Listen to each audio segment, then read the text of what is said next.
નમસ્કાર. ICT eco for you YouTube ચેનલમાં આપ સર્વનું હું કૃપેશ નાયક હાર્દિક સ્વાગત કરું છું.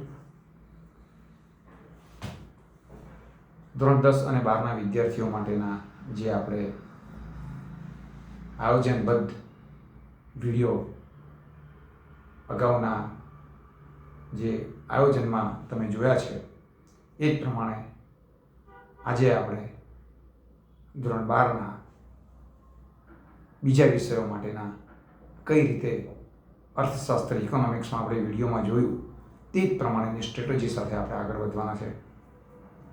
જેમણે સબસ્ક્રાઈબ ચેનલ નથી કરી તેમને સબસ્ક્રાઈબ કરવા વિનંતી અને શેર કરવા વિનંતી. જેઓ સબસ્ક્રાઈબર છે તેમને કે જેથી કરીને અર્થશાસ્ત્ર વિષયનો વિડીયો કે બીજા વિષયના પછી આર્ટ્સ હોય, કોમર્સ હોય કે પછી ધોરણ 10ના ગુજરાત બોર્ડના જે આગામી ફેબ્રુઆરી માસમાં પરીક્ષા આપવા જઈ રહ્યા છે તેમને પણ ઉપયોગી નીવડી શકે.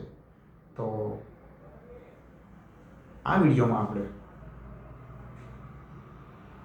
ધોરણ 12 સામાન્ય પ્રવાહ અને તે પણ અગત્યનો વિષય એવો વાણિજ્ય વ્યવસ્થા અને સંચાલન, જેને કહેવાય organisation of administration and management, OCM, commerce and management જેના નામથી આપણે ઓળખીએ છીએ, તે વિષયમાં આપણે કઈ રીતે વધારે ગુણ મેળવી શકીએ. ખૂબ જ સરળ વિષય, મુદ્દાસર લખવાની મજા આવે એવો વિષય, ઘણું બધું રસપ્રદ અંદર OCMની અંદર અથવા તો OCની અંદર અથવા તો જૂના પાઠ્યપુસ્તકના જે ટર્મ્સ છે, બિઝનેસ એડમિનિસ્ટ્રેશન જેને આપણે BA પણ કહીએ છીએ, એવો વાણિજ્ય વ્યવસ્થા કોમર્સનો વિષય ખૂબ જ રસપ્રદ વિષય. અને ધોરણ 12ની અંદર જેમણે A1 A2 લાવવા છે અથવા 50થી 60ની વચ્ચે માર્ક્સ લાવવા છે તેમને હવે ગભરાવાની જરૂર નથી, કોઈ પણ પ્રકારની ટેન્શન લેવાની જરૂર નથી. Krupesh is here not fear. યાદ રાખજો, Krupesh is here not fear. આપણે ખૂબ જ સરળતાથી દરેક વિષયોને આ જ રીતે સમજતા જઈશું અને હવે પછીના દિવસોમાં માત્ર 7 કે 8 10 દિવસના આપણે વિષયવાર જે વિડીયો આપણે જોઈ રહ્યા છે તે જોયા બાદ કઈ રીતે હવે પછીના દિવસોમાં પ્લાનિંગ કરવું તે સંપૂર્ણ આપણે આ વિડીયોને આધારે જાણી શકીશું, માણી શકીશું અને આપણને ગમતું પરિણામ, આપણા પેરેન્ટ્સની એક્સપેક્ટેશનવાળું પરિણામ, આપણા શિક્ષકોની એક્સપેક્ટેશનવાળું પરિણામ આપણે મેળવી શકીશું. જરૂરિયાત માત્ર સાંભળવાની નથી, ધ્યાનથી સાંભળવાની છે અને ધ્યાનથી સાંભળ્યા બાદ તેને ફોલોઅપ આપવાની જરૂરિયાત ખૂબ જ અગત્યની છે. કારણ કે વિડીયો તો જોતા રહીશું આપણે, પરંતુ એનું અમલીકરણ ન થાય તો આપણે કદાચ પાસ તો થઈ જશું. એક ગભરામણ છોડી દેજો કે બોર્ડમાં આપણે રહી જવાનું છે. કોઈ તાકાત નથી, તમારી પાસે બહુ શક્તિ છે, તમે બહુ કરી શકો છો. જે ન કરી શકે તે તમે કરી શકો છો. એટલા ટેલેન્ટેડ છો તમે કે તમે હાથમાં પુસ્તક વાંચશો, પદ્ધતિસર વાંચશો તો કોઈ પણ શબ્દ કે કોઈ પણ પ્રકારના તમારા કન્ટેન્ટ તમને યાદ ન રહે એવું નથી બનવાનું.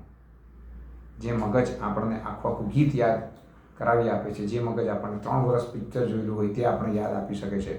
તો આ તો ખૂબ જ સરળ બાબત છે. અને એક વસ્તુ યાદ રાખજો, તમે શાળા કક્ષાએ ભણેલા છો, ટ્યુશનમાં કદાચ ભણ્યા હશો, પ્રથમ પરીક્ષા, બીજી પરીક્ષા, આ પરીક્ષાઓ તમે આગળ વધ્યા છો અને એ પરીક્ષા આપીને તમે બોર્ડની પરીક્ષા આપવાના છો, તો કોઈ પણ પ્રકારની ચિંતા, ગભરામણ કરવાની જરૂર નથી. પહેલું તો Krupesh is here not fear, આ વસ્તુ યાદ રાખવાની છે. અને બીજું કે તમારા પરનો આત્મવિશ્વાસ સંપૂર્ણ, તમે જે વિચારો છો, તમે જે માઇન્ડસેટ સાથે બેસો છો, તે માઇન્ડસેટને અગાઉના મહિનામાં, આગામી મહિનાઓમાં બસ એ માઇન્ડસેટ સાથે બેસવાનું છે. એકવાર નક્કી કરી લીધું ને કે મારે આટલું કરવાનું છે તો દુનિયાની કોઈ તાકાત તમને રોકી શકશે, યાદ રાખજો. પરંતુ એક માઇન્ડસેટ અને તે પણ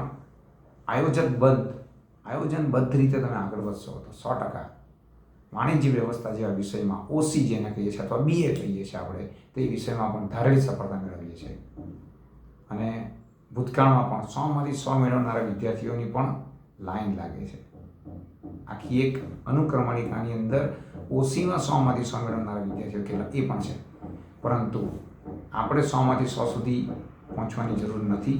એક્સપેક્ટેશન રાખીશું, પરંતુ 80 અપ, 90 અપ, 60 અપ, 50 અપ આજે આપણા લક્ષ્યાંકો છે જેમ બને ઊંચા કરતા જઈશું તો 100% આપણે ધારેલી સફળતા મેળવી શકીશું.